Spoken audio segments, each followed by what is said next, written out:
মাসটা হচ্ছে নভেম্বর মাস।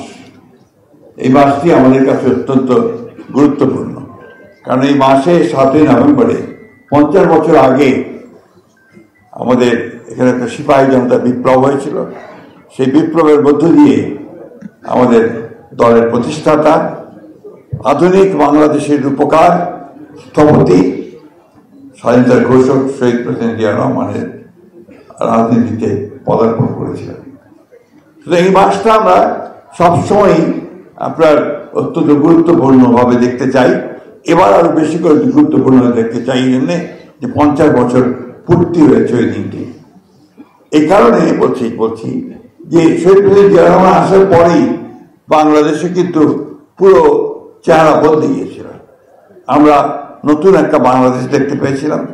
আজকে যে সংস্কারের কথা বলা হচ্ছে, সেই সংস্কারের শুরুটা কিন্তু শহীদ প্রেসিডেন্ট জিয়া রহমানের হাত দিয়েই।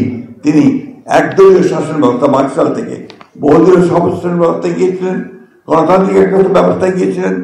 তিনি গণমাধ্যমের পূর্ণ স্বাধীনতা দিয়েছিলেন, স্বাধীনতাপূর্ণ বিচার বিভাগের পূর্ণ স্বাধীনতা দিয়েছিলেন, অর্থাৎ একটা পূর্ণ গণতান্ত্রিক ব্যবস্থায় গিয়েছিলেন।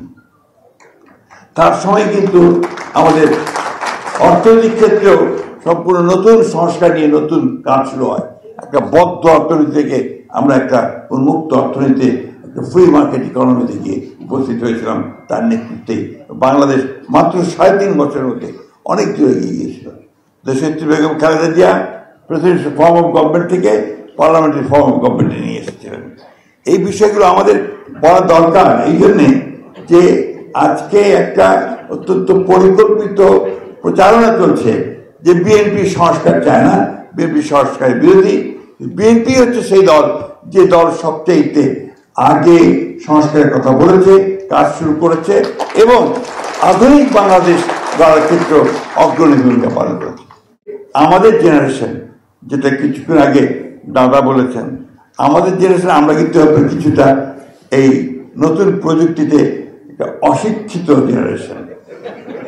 আমার নাতি আমার চেয়ে অনেক ভালো জানি আপনার কিভাবে আপনার এসব চালাতে হয়। এটা বাস্তবতা, দ্যাটস দ্য ট্রুথ।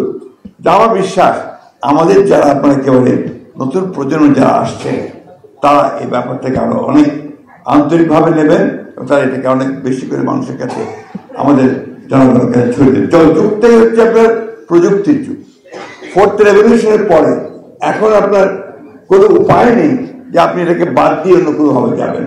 সুতরাং আমাদের সকলের দায়িত্ব, বিশেষ করে দায়িত্ব, এটাকে অতি দ্রুত রপ্ত করে তার মাধ্যমেই আমাদেরকে সামনের দিকে এগিয়ে যাওয়ার কাজটা করা।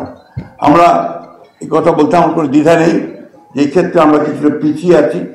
আমি অনুরোধ করবো আমার দলের সর্বক্ষেত্রে নেতৃবর্গকে যে আপনারা নিজেরা উদ্যোগ নিয়ে ডিজিটালি যেন আমরা সামনের দিকে এই প্রযুক্তি, আইটি প্রযুক্তির ক্ষেত্রে আমরা এগিয়ে যেতে পারি, তার জন্য আমরা উদ্যোগ নেব। আমি একটা কথা আমাদের খুব পরিষ্কার করে বলি, কেউ কিছু মনে করবেন না।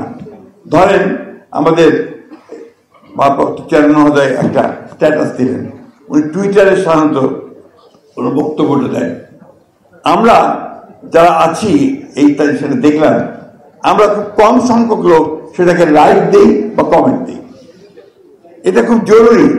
উনার বক্তব্যটাকে সাপোর্ট করে ওনাটাকে এগিয়ে দেওয়া, এটা কিন্তু আপনার খুব বেশি জরুরি আজকালকার সাইবার ওয়ার্ল্ডের যুগে।